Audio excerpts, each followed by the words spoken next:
जय श्री कृष्ण। राधे राधे। आपका भक्ति कथा चैनल पर स्वागत है।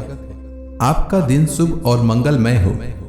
आज दिनांक 9 जनवरी और दिन शुक्रवार है। आज माघ कृष्ण पक्ष की सप्तमी तिथि है। आज सूर्योदय का समय सुबह 7:15 और सूर्यास्त शाम 5:41 पर होगा। ब्रह्म मुहूर्त रहेगा सुबह 5:27 से सुबह 6:21 तक। अभिजीत मुहूर्त रहेगा दोपहर में 12:07 से 12:49 तक। वहीं राहु काल सुबह 11:10 से दोपहर 12:28 तक रहेगा। आइए सुनते हैं माघ मास कथा का छठा अध्याय। पूर्व समय में सतयुग के उत्तम निषेध नामक नगर में हेमकुंडल नाम वाला कुबेर के सदृश धनी वैश्य रहता था, जो कुलीन, अच्छे काम करने वाला, देवता, अग्नि और ब्राह्मण की पूजा करने वाला, खेती का काम करता था।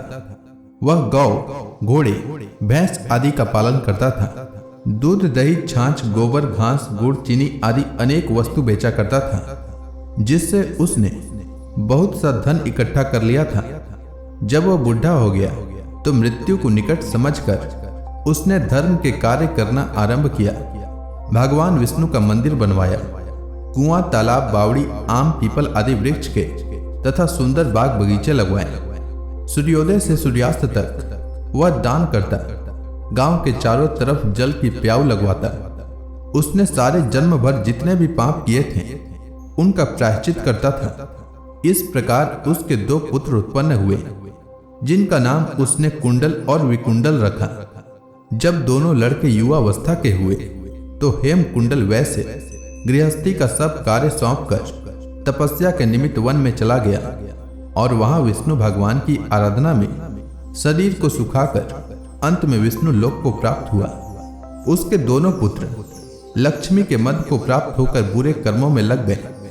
वैश्यागामी वीणा और बाजे लेकर वैश्याओं के साथ गाते फिरते थे।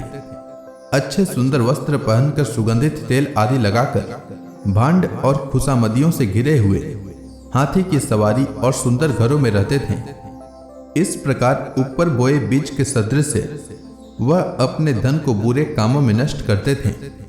कभी किसी सत्पात्र को दान आदि नहीं करते थे, न ही कभी हवन, देवता या ब्रह्मा जी की सेवा तथा विष्णु भगवान की पूजन करते थे। थोड़े दिनों में उनका सब धन नष्ट हो गया और वह दरिद्रता को प्राप्त होकर अत्यंत दुखी हो गए। भाई, जन, सेवक, उपजीवी सब उनको छोड़कर चले गए। तब इन्होंने चोरी आदि करना आरंभ कर दिया और राजा के भय से नगर को छोड़कर डाकुओं के साथ वन में रहने लगे और वहां अपने तीक्ष्ण बाणों से वन के पक्षी, हिरण आदि पशु तथा हिंसक जीवों को मारकर खाने लगे।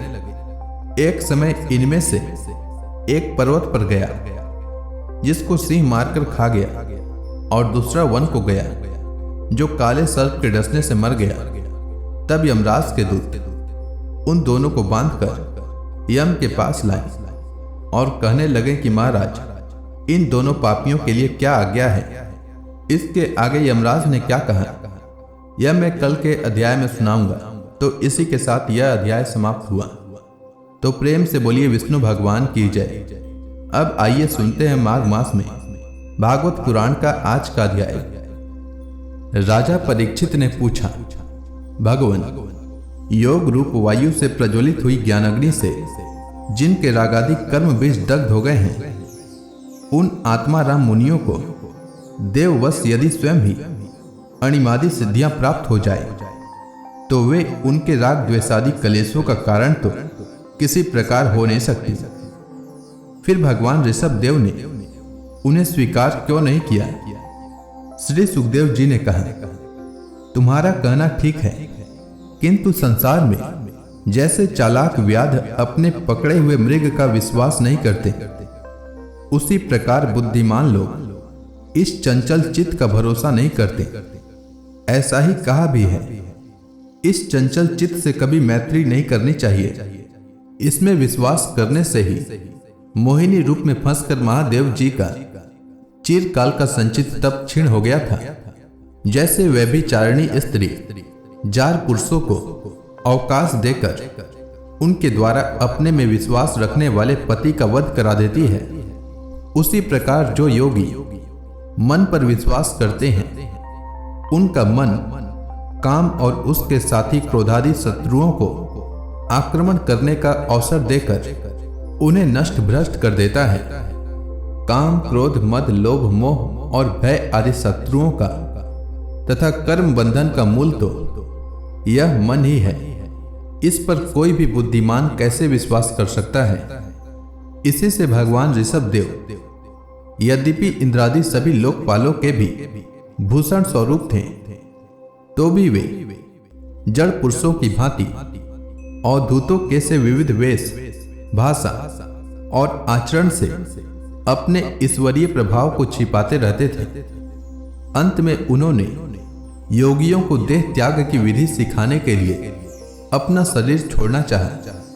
वे अपने अंतःकरण में अभेद रूप से स्थित परमात्मा को अभिन्न रूप से देखते हुए वासनाओं की अनुवृत्ति से छूटकर लिंग देह के अभिमान से भी मुक्त होकर उपराम हो गए। इस प्रकार लिंग देह के अभिमान से मुक्त भगवान ऋषभ देव जी का शरीर योग माया की वासना से केवल अभिमानाभास के आश्रय ही इस पृथ्वी तल पर विचरता रहा। वह देववश, कोंक, वेंक और दक्षिण आदि कुटक कर्नाटक के देशों में गया और मुंह में पत्थर का टुकड़ा डाले तथा बाल बिखरे उन्मत्त के समान दिगंबर रूप से कुटकाचल के वन में घूमने लगा।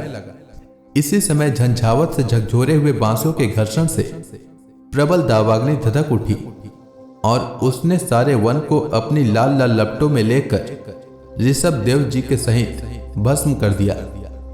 राजन, जिस समय कलयुग में अधर्म की वृद्धि होगी उस समय कोंक, वेंक और कुटक देश का मंदमती राजा अरहत वहां के लोगों से ऋषभ देव जी की आश्रमातीत आचरण का वृतांत सुनकर तथा स्वयं उसे ग्रहण कर लोगों के पूर्व संचित पाप फल रूप होनहार के वशीभूत हो भय रहित स्वधर्म पथ का परित्याग करके अपने बुद्धि से अनुचित और पाखंड पूर्ण कुमार्ग का प्रचार करेगा। उससे कलयुग में देव माया से मोहित अनेकों अधम मनुष्य अपने शास्त्र विहित शौच और आचार को छोड़ बैठेंगे। अधर्म बहुल कलयुग के प्रभाव से बुद्धिहीन हो जाने के कारण वे स्नान न करना, आचमन न करना, अशुद्ध रहना, केस नुचवाना आदि ईश्वर का तिरस्कार करने वाले पाखंड धर्मों को मनमाने ढंग से स्वीकार करेंगे और प्रायः वेद, ब्राह्मण एवं भगवान यज्ञ पुरुष की निंदा करने लगेंगे। वे अपने इस नवीन अवैदिक स्वेच्छाकृत प्रवृत्ति में अंध परंपरा से विश्वास करके मतवाले रहने के कारण स्वयं ही घोर नरक में गिरेंगे। भगवान का यह अवतार रजोगुण से भरे हुए लोगों को मोक्ष मार्ग की शिक्षा देने के लिए ही हुआ था। इसके गुणों का वर्णन करते हुए लोग इन वाक्यों को कहा करते हैं, अहो 7 समुद्रों वाली पृथ्वी के समस्त द्वीप और वर्षों में यह भारतवर्ष बड़ी ही पुण्य भूमि है, क्योंकि यहाँ के लोग श्री हरि के मंगलमय अवतार चरित्रों का गान करते हैं। अहो महाराज प्रिय व्रत का वंश बड़ा ही उज्जवल एवं सुयशपूर्ण है, जिसमें पुराण पुरुष श्री आदि नारायण ने ऋषभा अवतार लेकर मोक्ष की प्राप्ति कराने वाले पारमहंस धर्म का आचरण किया। अहो इन जन्म रहित भगवान ऋषभ देव के मार्ग पर कोई दूसरा योगी मन से भी कैसे चल सकता है, क्योंकि योगी लोग जिन योग सिद्धियों के लिए लालायित होकर निरंतर प्रयत्न करते रहते हैं, उन्हें इन्होंने अपने आप प्राप्त होने पर भी असत समझकर त्याग दिया था। राजन, इस प्रकार संपूर्ण वेद, लोक, देवता, ब्राह्मण और गौओं के परम गुरु भगवान ऋषभ देव का यह विशुद्ध चरित्र मैंने तुम्हें सुनाया। यह मनुष्यों के समस्त पापों को हरने वाला है। जो मनुष्य इस परम मंगल में पवित्र चरित्र को एकाग्र चित्त से श्रद्धा पूर्वक निरंतर सुनते या सुनाते हैं, उन दोनों को ही भगवान वासुदेव में अनन्य भक्ति हो जाती है। तरह तरह के पापों से पूर्ण, सांसारिक तापों से अत्यंत तपे हुए अपने अंतःकरण को पंडित जन इस भक्ति सरिता में ही नित्य निरंतर नहलाते रहते हैं। इससे उन्हें जो परम शांति मिलती है वह इतनी आनंदमयी होती है कि फिर वे लोग उसके सामने अपने ही आप प्राप्त हुए मोक्ष रूप परम पुरुषार्थ का भी आदर नहीं करते। भगवान के निज जन हो जाने से ही उनके समस्त पुरुषार्थ सिद्ध हो जाते हैं। राजन, भगवान श्री कृष्ण स्वयं पांडव लोगों के और यदुवंशियों के रक्षक, गुरु, इष्टदेव, सुहृद और कुलपति थे। यहाँ तक कि वे कभी कभी आज्ञाकारी सेवक भी बन जाते थे। इसी प्रकार भगवान दूसरे भक्तों के भी अनेकों कार्य कर सकते हैं और उन्हें मुक्ति भी दे देते हैं, परंतु मुक्ति से भी बढ़कर जो भक्ति योग है उसे सहज में नहीं देते। निरंतर विषय भोगों की अभिलाषा करने के कारण अपने वास्तविक श्रेय से चिरकाल तक बेसुध हुए लोगों को जिन्होंने करुणावश निर्भय आत्मलोक का उपदेश दिया और जो स्वयं निरंतर अनुभव होने वाले आत्मस्वरूप की प्राप्ति से सब प्रकार की तृष्णाओं से मुक्त थे, उन भगवान ऋषभ देव को नमस्कार है। तो प्रेम से बोलिए विष्णु भगवान की जय। तो इसी के साथ यह अध्याय समाप्त हुआ। इसके आगे की भागवत पुराण की कथा मैं कल के माघ मास कथा में सुनाऊंगा। तब तक के लिए भगवान श्री हरि विष्णु का नाम जपते रहें।